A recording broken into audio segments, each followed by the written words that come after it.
Two of my favorite online content creators for 5th edition Dungeons & Dragons are MandyMod and DragnaCarta, who participate in the Curse of Strahd Reddit.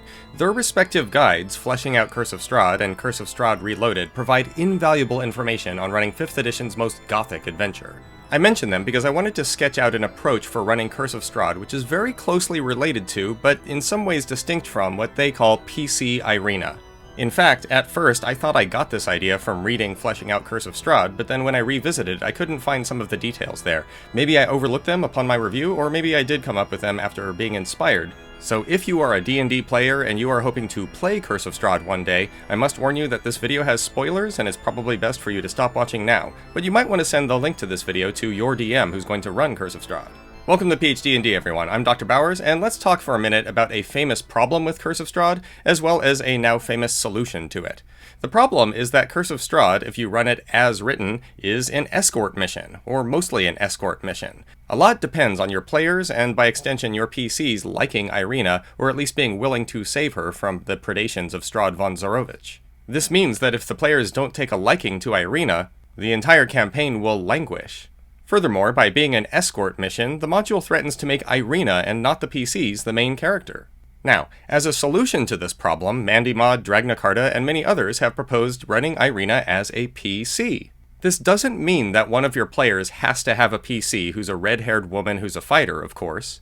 It doesn't even mean that they need their character to be named Ireena. Indeed, if you're running Ireena as a PC, you can vary her gender, age, class, and even name. Just stick the PC in that very specific role, which is a child of Barovia's Burgomeister, who is also the object of Strahd von Zarovich's predations. Now this approach works fantastically well, and I heartily recommend it as a prerequisite for running Curse of Strahd at all. With that being said, however, I'd like to explain a slight variation on the idea of PC Ireena, which I call Mirror Ireena, or the Mirror Hook. Instead of assigning Ireena's role to a PC, we introduce a mystery in which Barovia's NPCs universally mistake that PC for Ireena. And to accompany this, we add several story elements that emphasize the themes of reflections, mirrors, duplicates, copies, and dreams. That's the Mirror Hook for Curse of Strahd in general, and I'm going to explain how to run it in 10 steps. The first step is really a preliminary. One of your PCs is going to play a narratively central role in this campaign. Strahd is going to be after them specifically, and it's important that you get some permission, either before the campaign starts or right after it starts and before things really get rolling. Ask the player if they're alright running a PC who's going to be something of a main character, something of a center of attention in the campaign, including being the main focus of the villain's antagonisms. You don't need to go into detail, and you certainly don't need to spoil the plot of the campaign. And if they're alright with it, you're ready to go. Step 2. Now we really get rolling. You want to start this campaign in a friendly village outside of Barovia, which is relatively positive and cheerful, and you want it full of friendly NPCs with specific epithets. And you want to repeat those epithets over and over. Let's say that there's an old sage, for instance, Old Man Smith, and he has a waggy white beard and twinkling blue eyes. You want to emphasize that over and over again. "Hello," says Old Man Smith, his white beard wagging and his blue eyes twinkling. "Goodbye," he says, his blue eyes twinkling, wagging his white beard. Repeat it ad nauseum. Hammer it into your players' skulls. Waggy white beard and twinkling blue eyes, that's Old Man Smith. And you want to do this for at least a handful of NPCs, all friendly. The crooked smile and the long red ponytail? Why, that's Farmer Sally. Farmer Sally with her long red ponytail and crooked smile. She smiles at you crookedly, saying good morning, her long red ponytail trailing behind her. You want to emphasize these for the sake of foreshadowing and reincorporation for a little scare once they get to Barovia. Step 3. When the PCs finally make it to Barovia, have them wandering through the woods, through the rain and through the fog which threatens to exhaust them, maybe chased by wolves that threaten to eat them, make it desperate, make it unpleasant, and try to produce an atmosphere where they would be happy to see someone they know. Then describe how in the distance, through the rain and the fog, they think they can see someone. Is that a waggy white beard and a pair of twinkling blue eyes? In other words, let them see an NPC and describe the NPC with one of the familiar epithets. Don't describe them by name. Your players will of course recognize that epithet and say, "Ah, it's Old Man Smith!" But when they draw near, they'll find that, although looking exactly like Old Man Smith, this person is harsh, has an eye patch, is armed with a crossbow, and says, "Ne potroli blije, ja varujen," or at least describe them as speaking in a heavy accent. This person is not Old Man Smith, this is someone else. Indeed, it's a guard outside the village of Barovia's gates. When the PCs go in the village of Barovia, they should see several NPCs whose descriptions match the epithets which you used in the introduction. Perhaps Morgantha has a crooked smile and a long red ponytail, for instance. Now this brings us to step 4. All of these NPCs, many of which look like people that the PCs would recognize from their home village, they all refer to one of your PCs as Ireena. When that PC contradicts them and says they're not Ireena, they are so-and-so, this just confuses the NPCs. You look like Ireena, you're dressed like Ireena, are you enchanted? Who are these strangers? And these reactions will be exaggerated in step 5 when the PCs meet Ismark. Ismark will chide the PC who he calls Ireena, calling him her sister, and asking why she returned to the village so soon. He will explain that just a few days ago, he sent his sister, Ireena, out into the woods, hopefully to escape from the predations of Strahd von Zarovich, who pursues her. He told her to run to the border, try to escape the land.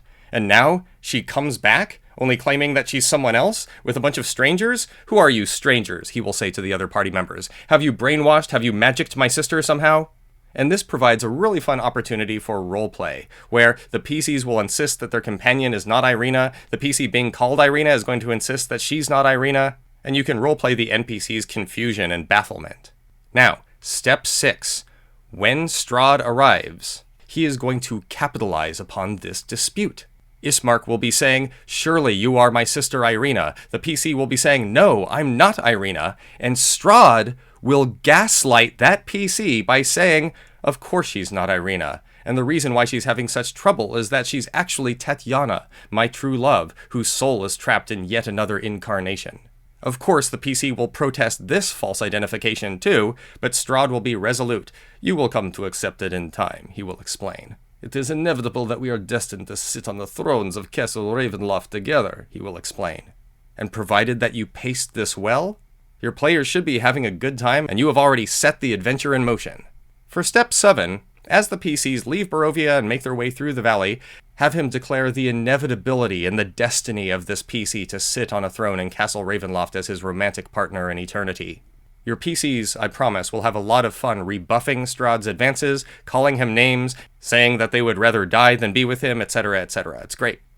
Now, step 8 has to do with the location of Tserpool and the scripted meeting with Madame Eva and the Vistani. What we're going to add is just that around the campfire, the Vistani are telling stories that have to do with mirrors, doubles, duplication, and replacement. They'll ask, have you ever heard the story of the old woman who danced with her reflection in the pond? The two of them spun around faster and faster until the old woman found herself in the pond and the reflection was outside. The reflection went off and lived the old woman's life, and no one knew the difference, for they were so alike. Or they will ask, have you heard the story of the man who wanted to walk to the land of the dead? And just as he started, so in the land of the dead, one of his forebears began to walk to the land of the living. They crossed over, each of them at the same time, to the other world, taking each other's spots, but no one knew the difference, for they were so alike. Or they will ask, have you heard the legend of the monsters who eat people and then take up their likeness? Some say that those monsters have already eaten everyone, and even we, right now, are monsters, and we just don't know it, for we are so alike, nobody knows the difference. We want to tell these short stories to emphasize the themes of reflection and duplication. PCs have seen people that look like reflections of people they knew at home. They themselves are being treated as reflections of people that they are not by the villain. These images and events blended together set a definite thematic tone as well as a mood. Now, with all that out of the way, step 9. Do the very same thing with other PCs. That's right, don't let that one PC hog the limelight. Let the demonic captain of the guard Izek from Vallaki think that he recognizes his long-lost brother in one of the PCs. Have the druids of the forest recognize one of the PCs as a long-lost enemy. Have Vilnius in the Amber Temple recognize one of the PCs as a past associate and fellow dabbler in the dark arts. Make it so that, like the PC who is mistaken for Ireena and which Strahd mistakes as his destined love, so are each of the other PCs mistaken for important people. Now, by setting up steps 1 through 9 in this way, we have effectively set up a campaign in which there's a mystery about the PC's identity. Is everyone crazy and they're just being mistaken for someone that they are not? Or was their former life a lie and are they coming home to their true self? Is one PC really the reincarnation of Strahd's love, Tatiana? Or is something else entirely going on here? Maybe they've all died and this is the land of the dead. Or maybe this is all a dream? In any case, that brings us to step 10. Tease all possibilities, but confirm none. The question of whether a PC is really the reincarnation of Tatiana, of whether the PCs are really dead, of whether they're really dreaming everything, of whether the world has gone mad, all of these are more interesting mysteries to ponder than they are satisfying to solve.